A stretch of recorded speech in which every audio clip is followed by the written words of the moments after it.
And moving on to Jackson, Mississippi. An advisory to boil water is still in place. Residents there recently experienced a week without reliable running water. Recent rains and flooding caused problems at a local water treatment plant. It led to a drop in water pressure throughout Jackson, and low pressure could allow contaminants into the water.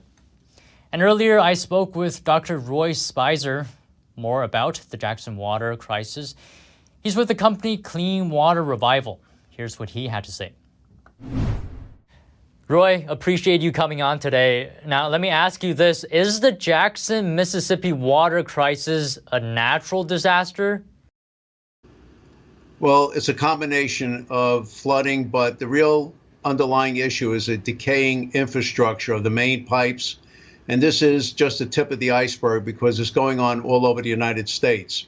There was a Wall Street Journal article on September 3rd, and it stated that there are 2.2 million miles of pipe that are decaying and rotting and breaking. So the crisis in Jackson is just reflective of this decaying infrastructure. There's been leaks, breaks, and there's been shutdowns, also boil alerts, which indicates that bacteria and parasites have infiltrated into the water source. So this is a very dangerous situation. It's going to take approximately, they estimate, $1 trillion to fix this water infrastructure.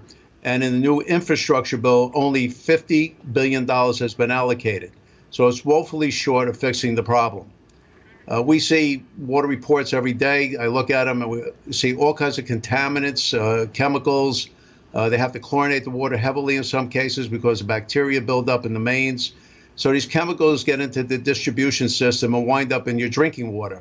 You mentioned decaying infrastructure. Who is responsible for this?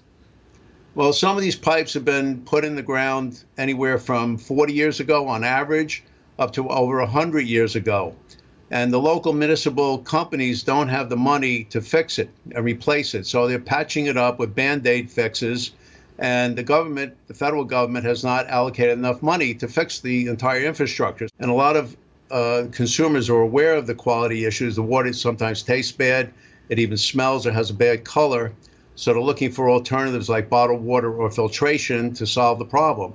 And that's one of the things that we've been working on, to develop very advanced filtration equipment so that pure water can be obtained in the home for drinking and bathing. We have to eliminate all these chemicals, heavy metals, some of them very toxic like arsenic. They allow 10 parts per billion. This is an inadequate standard. The Environmental Working Group has pointed this out. They've done studies on this. So the standards that exist now, they allow a lot of low-level contaminants, and they're really not healthy. So the standards have to become more stricter. Now, if the water is contaminated and a person ingests this unclean water, will that have any long-term or sort of lasting effects on the body? Well, there's been a lot of studies on this.